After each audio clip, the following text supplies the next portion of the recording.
Radhe Radhe everyone, जय संतोषी माता की। Friends, आज की वीडियो में हम जानेंगे कि संतोषी माता का व्रत कैसे किया जाता है और संतोषी माता के व्रत में पूजा कैसे की जाती है। तो देखिए, संतोषी माता का व्रत शुक्रवार के दिन किया जाता है। विशेष मनोकामनाओं की पूर्ति के लिए संतोषी माता के व्रत किए जाते हैं। संतोषी माता व्रत का कुछ नियम होते हैं, जिसमें सबसे महत्वपूर्ण नियम होता है कि खटाई का परहेज करना होता है। संतोषी माता के व्रत में खटाई बिल्कुल नहीं खानी होती है और ना ही खटाई को हाथ लगाना होता है। जब आप संतोषी माता का व्रत करें तो घर में कोई भी खटाई ना खाए, ताकि सभी संतोषी माता का प्रसाद ग्रहण कर सके। तो देखिए, पूजा हमें कैसे करनी है उसका मैं आपको विधि बता देती हूँ। सबसे पहले तो जिस जगह पूजा कर रहे हैं उस जगह को अच्छे से हम साफ कर लेंगे। साफ करने के बाद हम यहाँ पर हल्दी से या आटे से स्वास्तिक बना लेंगे। स्वास्तिक बनाने के बाद इस पर हम पटड़ा या चौकी रखेंगे। आपके पास पटड़ा है तो आप पटड़े पर पूजा कीजिए, चौकी है तो चौकी पर पूजा कर सकते हैं। इसके बाद देखिए, हम इस पर लाल कपड़ा बिछा देंगे। संतोषी माता के व्रत में हो सके तो आप लाल रंग के कपड़े ही पहने। लाल रंग संतोषी माता को अति प्रिय होता है। लाल कपड़ा बिछाने के बाद देखिए, हम चौकी पर थोड़े से चावल का आसन लगाकर संतोषी माता की फोटो या मूर्ति, जो भी स्वरूप संतोषी माता का आपके पास है, उन्हें विराजमान करेंगे। और देखिए, इस मूर्ति में गणेश जी भी विराजमान है, तो गणेश जी का पूजन भी हम यहीं पर कर लेंगे। अगर आपने जो संतोषी माता की मूर्ति ली है उसमें गणेश जी नहीं है तो आप अलग से गणेश जी की मूर्ति को विराजमान कर सकते हैं। तो गणेश जी का पूजन हम यहीं पे करेंगे। तो देखिए, सबसे पहले तो हम शुद्धिकरण कर लेंगे। तो जल के छींटे लगाते हुए हम शुद्धिकरण कर लेंगे, यानी स्नान करा देंगे। उसके बाद हम दिया जलाएंगे। तो सबसे पहले पूजा में दिया जलाया जाता है। शुद्ध देसी घी का हम दिया जलाएंगे। दिया जलाने के बाद संतोषी माता से हाथ जोड़कर प्रार्थना करें, हे संतोषी माता, मैंने आपके इतने व्रत करने का संकल्प लिया है। आप मेरी मनोकामना को पूर्ण करें और विधि पूर्वक व्रत करने में मेरी सहायता करें। दिया जलाने के बाद हमें कलश की स्थापना करनी होती है। तो देखिए, थोड़े से हम चावल रखेंगे। चौकी पर आप संतोषी माता के सामने भी कलश की स्थापना कर सकते हैं, या संतोषी माता के सीधे हाथ की तरफ आप कलश की स्थापना कर सकते हैं। कलश की स्थापना करना जरूरी होता है संतोषी व्रत में। तो देखिए, आप एक लोटा जल ले लीजिए। अब इस लोटे के कंठ पर हमें मोली जरूर बांधनी है। तो यहाँ पर मैंने मोली यानी कि कलावा बांध दिया है। इसके बाद इस जल में हमें एक चुटकी हल्दी डालनी है, एक चुटकी हमें रोली डालनी है। तो यहाँ पर मैंने रोली डाल दी है। एक फूल हम डाल देंगे, थोड़े से अक्षत हम डाल देंगे। तो यहाँ पर देखिए, मैंने थोड़े अक्षत ले लिए, थोड़े अक्षत डालेंगे और इसके साथ ही एक हम सिक्का डाल देंगे। तो ये पांचों चीज हमें कलश में डालनी है। उसके बाद देखिए, हमें गुड़ चने का प्रसाद लेना है। किसी भी पात्र में, किसी भी बर्तन में आप गुड़ और चने का प्रसाद ले लें। संतोषी माता को गुड़ चने के प्रसाद का ही भोग चढ़ाया जाता है, तो गुड़ चने का प्रसाद हमें जरूर लेना है। तो देखिए, यहाँ पर मैंने एक प्लेट में गुड़ चने का प्रसाद ले लिया है। इसे हम कलश के ऊपर रखेंगे। इसके बाद हम सभी को तिलक करेंगे। तो यहाँ पर हम गणेश जी को, संतोषी माता को और फोटो में विराजमान सभी देवी देवताओं को तिलक कर देंगे।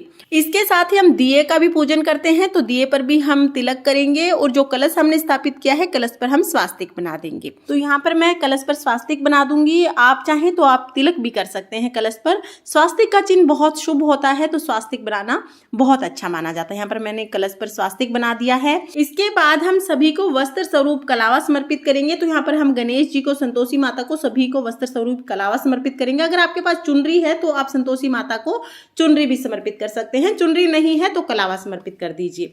कलश पर हमने पहले से ही कलावा बांध दिया है। इसके बाद हम पुष्प समर्पित करेंगे। तो देखिए, संतोषी माता के लिए अगर आपको लाल रंग के फूल मिल जाएं तो बहुत अच्छी बात है, आप लाल रंग के फूल समर्पित कीजिए। और अगर आपको लाल रंग के फूल ना मिले तो जो भी फूल आपको मिल जाए, उन फूलों से आप संतोषी माता का पूजन कर सकते हैं। संतोषी माता को हम फूल समर्पित कर देंगे, धूप दिखाएंगे, दीप दिखाएंगे। इस तरह से हमें संतोषी माता का पूजन करना है। धूप दीप दिखाकर हमें व्रत कथा पढ़नी होती है। तो देखिए, संतोषी माता की व्रत कथा पर भी आप तिलक जरूर करें। इसके बाद हमें अपने सीधे हाथ में गुड़ और चने का प्रसाद लेना है और संतोषी माता की व्रत कथा पढ़नी है। व्रत कथा आप व्रत कथा की ये जो पुस्तक आती है, इसमें से भी पढ़ सकते हैं, या आप मेरे चैनल पर भी आपको व्रत कथा मिल जाएगी, आप वहां से भी व्रत कथा सुन सकते हैं। संतोषी माता की व्रत कथा सुनने के बाद व्रत कथा की पुस्तक को हम चौकी पर ही रख देंगे। और देखिए, व्रत कथा सुनते समय जो हमने अपने सीधे हाथ में गुड़ चने का प्रसाद लिया था, ये हमें गाय को खिलाना है। आप इस गुड़ चने का प्रसाद को किसी भी बर्तन में रख लीजिए। पूजा पूरी होने के बाद आप इसको गाय को खिला दीजिए, या अगर गाय थोड़ा दूर है तो बाद में आप शाम तक जब भी आप जाएंगे तो गाय को आप इस प्रसाद को खिला दीजिए। ये चौकी पर ही मैंने प्रसाद अलग से एक बर्तन में रख दिया है। इसके बाद हम आरती करेंगे। यहाँ पर हम गणेश जी की आरती करेंगे, संतोषी माता की आरती करेंगे, और आरती करने के बाद हाथ जोड़कर संतोषी माता से पूजा में रही कमियों के लिए क्षमा याचना करेंगे और अपनी मनोकामनाओं को पूर्ण करने के लिए संतोषी माता से प्रार्थना करेंगे। फ्रेंड्स, संतोषी माता के विधि पूर्वक व्रत करने से संतोषी माता मनोकामनाओं को अति शीघ्र पूर्ण करती हैं। आरती करने के बाद कथा सुना हुआ जो प्रसाद है वो तो गाय को देना है, और जो ये अलग से पात्र में प्रसाद है ये घर में सभी परिवार के सभी सदस्यों को आप बांट सकते हैं। बाहर के सदस्यों को आप ये प्रसाद ना दें, क्योंकि हो सकता है कि उन लोगों ने खट्टा खाया हो या प्रसाद खाने के बाद में वो खट्टा खा लें, तो इसलिए बाहर ये प्रसाद नहीं दिया जाता है। घर के सदस्यों का हमें पता होता है कि वो लोग खट्टा उस दिन नहीं खाएंगे, क्योंकि सभी को पहले से ही बोल दिया जाता है। इसलिए ये प्रसाद घर के सदस्यों को ही बांटना है, और जिसने व्रत किया है वो भी जब व्रत खोलेंगे उस समय पहले प्रसाद खाना है, उसके बाद भोजन करना होता है। और इसके बाद देखिए, ये तो मैंने बता दिया कि प्रसाद का क्या करना है।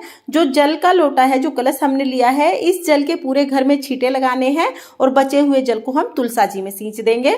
तो इस तरह से हमें संतोषी माता व्रत का पूजन करना होता है। संतोषी माता के व्रत का पूजन कुछ लोग सुबह के समय करते हैं और कुछ लोग शाम के समय कर सकते हैं। तो आप अपनी सुविधा के अनुसार सुबह या शाम किसी भी समय संतोषी माता का पूजन कर सकते हैं।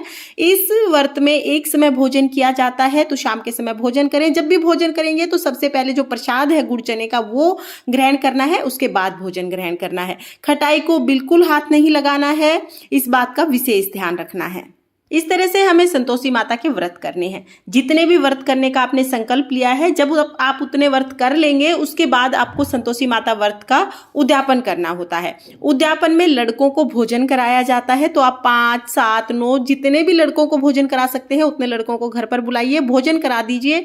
भोजन में भी खटाई का इस्तेमाल बिल्कुल नहीं करना है, खीर पूरी का भोजन करा दीजिए, और उनको दक्षिणा और गुड़ चने का प्रसाद देना होता है। जिन भी लड़कों को आप उद्यापन के दिन भोजन कराएंगे उनको पहले से ही बोल देना है कि जब आप उद्यापन करेंगे उस दिन शुक्रवार को उन्हें खटाई बिल्कुल नहीं खानी है।